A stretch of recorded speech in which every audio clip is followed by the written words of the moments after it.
정인호 목사님과 함께하는 오늘의 큐티입니다. 4월 11일 오늘의 말씀은 마가복음 15장 33절에서 47절까지입니다.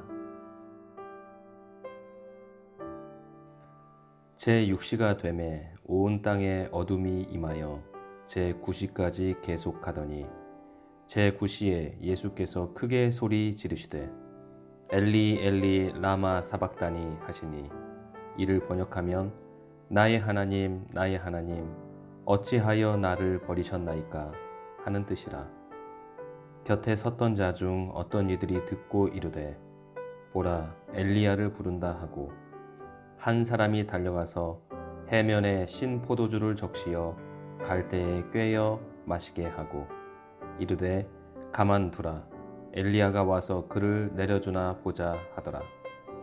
예수께서 큰 소리를 지르시고 숨지시니라. 이에 성소 휘장이 위로부터 아래까지 찢어져 둘이 되니라. 예수를 향하여 섰던 백부장이 그렇게 숨지심을 보고 이르되 이 사람은 진실로 하나님의 아들이었도다 하더라.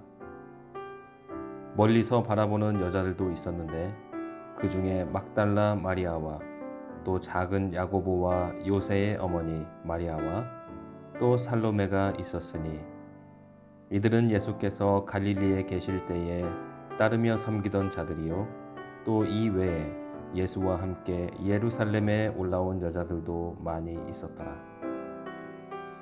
이 날은 준비일 곧 안식일 전날이므로 저물었을 때에 아리마대 사람 요셉이 와서 당돌이 빌라도에게 들어가 예수의 시체를 달라 하니 이 사람은 존경받는 공회원이요 하나님의 나라를 기다리는 자라. 빌라도는 예수께서 벌써 죽었을까 하고 이상히 여겨 백부장을 불러 죽은 지가 오래냐 묻고 백부장에게 알아본 후 요셉에게 시체를 내주는지라. 요셉이 세마포를 사서 예수를 내려다가 그것으로 싸서 바위 속에 판 무덤에 넣어두고 돌을 굴려 무덤 문에 놓음에 막달라 마리아와 요새의 어머니 마리아가 예수 둔 곳을 보더라. 아멘. 오늘 말씀은 마가복음 15장 33절부터 47절까지입니다. 제목은 십자가가 이룬 일입니다. 예수님이 십자가에 못 박히셨습니다. 그리고 온 땅은 어둠이 덮였습니다. 그것은 제6시부터 시작해서 제9시까지 계속되었습니다. 그리고 예수님은 십자가에서 운명하십니다. 예수님의 죽음으로 모든 것이 끝나는 것처럼 보였습니다. 그러나 하나님의 역사는 여기서 끝난 것이 아니었습니다. 우리 하나님은 역전의 명수이십니다. 하나님을 사랑하는 자, 곧 그 뜻대로 부르심을 입은 모든 자들을 위해 모든 것이 합력하여 선을 이루게 하시는 분이 하나님이십니다. 사탄은 예수님을 죽이면 모든 것이 끝날 줄 알았습니다. 그러나 그는 제 꾀에 넘어가 버렸습니다. 하나님의 계획은 사탄의 꾀를 넘어서는 것이었습니다. 예수님의 죽음, 그것이 끝이 아니라면 그 반전은 무엇일까요? 우리가 오늘 말씀에서 세 가지를 보게 됩니다. 우리의 죄가 영원히 용서되었다는 사실, 우리가 하나님께 갈 수 있는 새로운 길이 열렸다는 사실, 그리고 하나님의 끝없는 돌봄이 이어졌다는 이런 세 가지 내용입니다. 첫째로 영원한 사면에 대해서 생각해 보겠습니다. 예수님이 십자가 위에서 이룬 일 가운데 가장 위대한 일은 우리의 죄를 영원히 용서하셨다는 것입니다. 이것은 영원한 사면입니다. 34절입니다. 제9시에 예수께서 크게 소리 지르시되 엘리 엘리 라마 사박다니 하시니 이를 번역하면 나의 하나님 나의 하나님 어찌하여 나를 버리셨나이까 하는 뜻이라. 예수님의 이 절규는 인류의 죄를 짊어진 고뇌를 표현합니다. 그는 죄를 짊어진 순간 하나님이 싫어하시는 가증한 물건처럼 되었습니다. 죄가 뭔지도 모르던 어린 양에게 이것은 낯선 경험이었습니다. 평소 하나님과 친밀함을 누렸던 예수님에게 이것은 견디기 힘든 아픔이었습니다. 십자가는 우리가 들어갈 자리였습니다. 예수님은 우리를 위해 그 자리에 들어가셨습니다. 그리고 운명하시기 전 그는 다 이루셨다고 선언하십니다. 다 이루었다. 이 말은 요한복음 19장 30절에 기록되어 있습니다. 헬라어로 테텔레스타이는 현재형, 완료형 시제입니다. 헬라어 완료형은 어떤 행동이 과거에 완료되었고 그 결과가 현재까지 이어지는 것을 표현합니다. 그것은 과거를 돌아보며 그때 그 일이 일어났었다라고 하는 과거형과는 다릅니다. 완료형은 이 일이 일어났었고 그것은 오늘까지 계속 효력이 있다고 말합니다.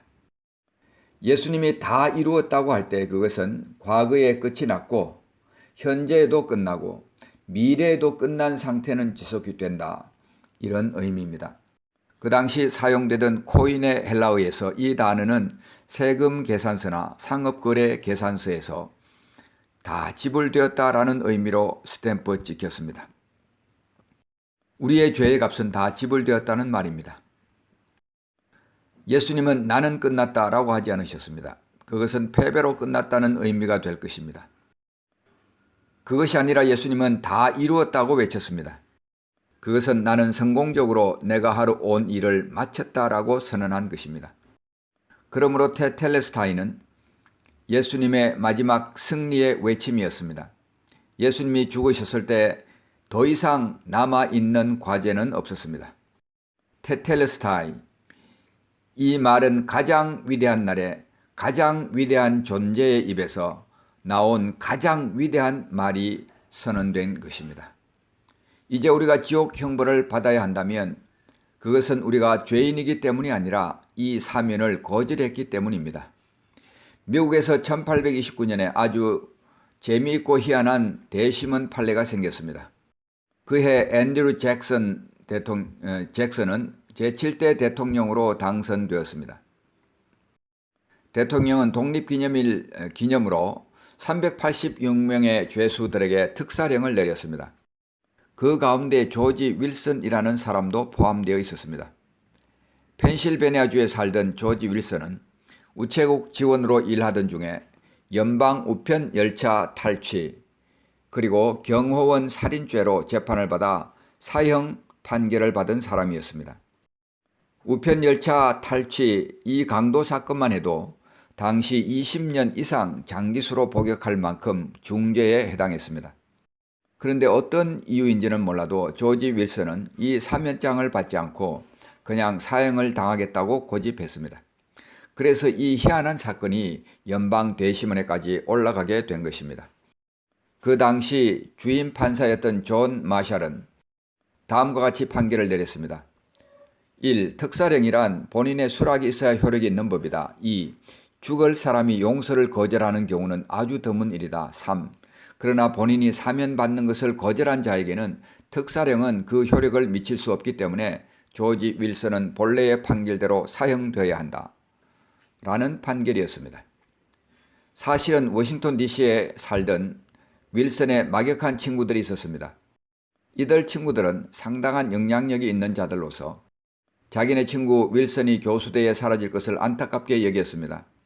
그래서 앤드류 잭슨 대통령에게 사면을 청원한 것이었습니다. 이들 친구들의 도움으로 윌슨은 특사를 받게 됩니다. 윌슨에게는 이 특사야말로 생명을 건질 수 있는 복음이었습니다. 그런데 감옥 담당 관리가 사면장을 건네자 윌슨은 받기를 거절한 것입니다. 법원 측은 여러 과정을 거친 후 마침내 이 건을 대심원에게까지 이송한 것입니다. 용서받는 일은 받아들이는 자의 몫이었기 때문에 억지로 용서를 해줄 수 없었습니다. 그래서 조지 윌슨은 사형대의 이슬로 사라졌습니다. 사랑하는 성도 여러분, 예수님은 사면장을 이미 인류에게 주셨습니다. 우리 죄는 완전히 영원히 용서받았습니다. 그런데 이 사면의 효력은 그것을 받아들이느냐 거절하느냐에 달려 있습니다. 여러분의 선택은 무엇입니까? 받아들이는 것입니까? 아니면 거절하는 것입니까? 스스로 거절하고 나중에 후회하지 마시기 바랍니다. 또 이 사실을 여러분의 사랑하는 가족들, 친척들, 그리고 이웃들에게도 전해 주시기를 바랍니다. 두 번째로 우리가 볼 것은 새롭고 산 길입니다. 예수님께서 십자가 이루신 것, 두 번째 일은 하나님께 나아가는 길을 여신 것입니다. 38절 말씀에 기록되어 있습니다. 이에 성소 휘장이 위로부터 아래로 찢어져 둘이 되니라. 이 휘장은 성소와 지성소를 구분하던 커튼이었습니다. 레위기 16장에 보면 속죄일에 대한 이야기가 나옵니다. 매년 정한 날 욤 기푸르라고 하는 날에 대제사장은 지성소에 들어갈 수 있었습니다. 그곳은 아무나 함부로 들어가면 죽는 곳이었습니다. 그 휘장 안에는 언약궤가 있었고 그 위에 시온자 곧 은혜의 자리가 있었습니다. 한 사람 오직 대제사장만이 한 장소 오직 지성소 안에 들어가서 한 날 속죄일에 이날에만 속죄 제사를 드릴 수 있었습니다. 그런데 그 휘장이 위로부터 아래까지 찢어져 내렸습니다. 그 의미는 이제는 누구나 그리로 하나님께 나아갈 수 있게 되었다는 것입니다.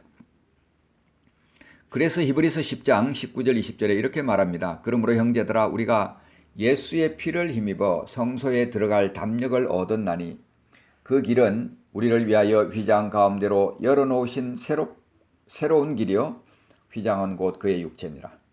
이것은 유대교의 입장에서 보면 신성모독입니다. 감히 보통 인간이 성소와 지성소에 들어갈 수 있다고? 그것은 하나님께 벌받을 일이야. 이것이 유대교의 생각이었습니다. 그러나 하나님은 우리를 위해서 누구나가 들어갈 수 있는 길을 새롭게 열어주셨습니다. 우리는 기도로 하나님께 나아갈 수 있습니다. 우리는 말씀을 통해 지성소에 들어가 하나님을 만날 수가 있습니다. 우리의 자격이 있어서가 아니라 예수의 피를 힘입어서 그리로 들어갈 수 있는 것입니다. 히브리 10장 19절 말씀에 형제들아 우리가 예수의 피를 힘입어 성소에 들어갈 담력을 얻었다라고 말하고 있습니다. 예수의 피를 힘입어. 우리가 죄의 짐이 무거울 때라도 죄로 인해서 마음에 번뇌가 가득 차 있을 때라도 아무래도 하나님이 나를 받아주지 않을 것 같은 때라도 나도 나 자신을 신뢰할 수 없을 것 같은 때라도 그냥 포기하고 주저앉고 싶을 때라도 그래도 우리는 하나님께 나아갈 수 있습니다. 왜냐하면 그 길은 예수의 피를 힘입어 들어갈 수 있는 길이기 때문입니다. 우리 공로로 들어가면 우리는 들어갈 수가 없습니다. 우리의 의로움으로 들어가려고 하면 우리는 그 길로 들어갈 수가 없습니다.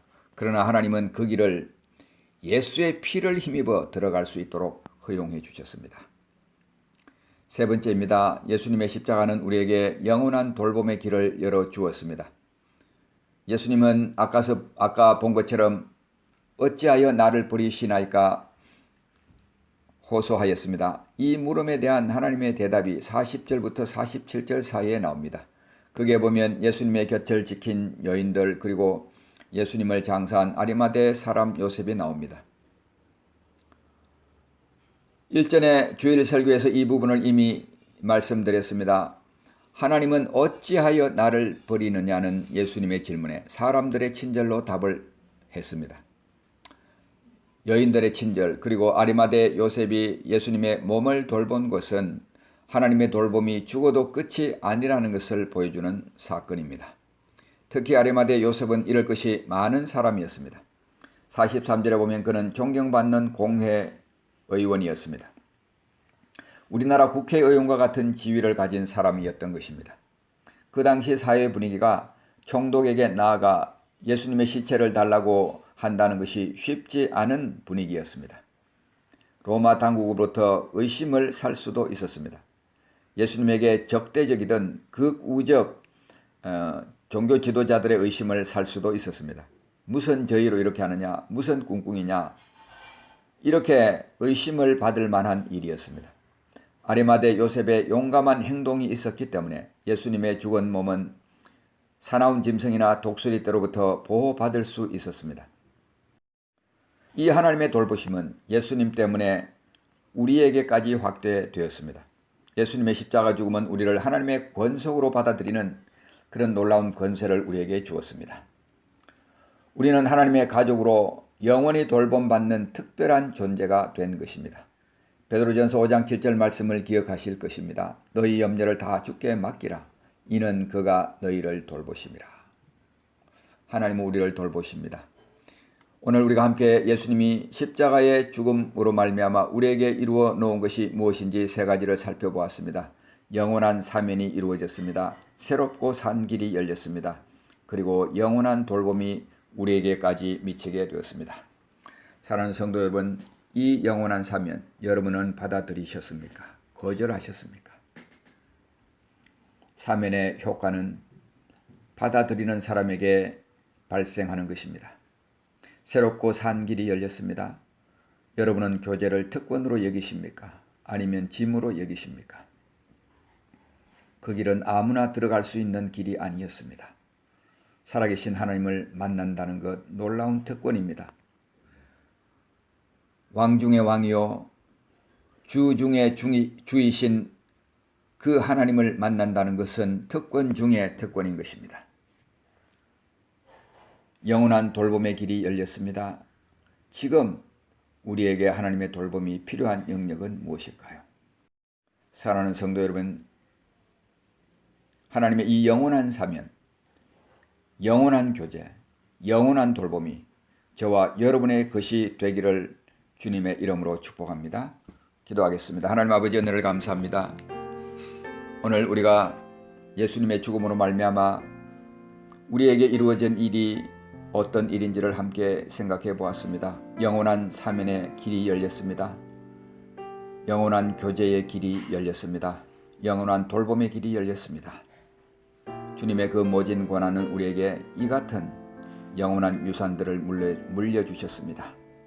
하나님 아버지, 영원한 사면 수용하게 하시고 영원한 사면 전파할 수 있게 하시고 영원한 교제 특권으로 여기게 하시고 영원한 돌봄을 날마다 받는 우리들 되게 하여 주옵소서. 예수님의 이름으로 간절히 기도하옵나이다. 아멘.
Oh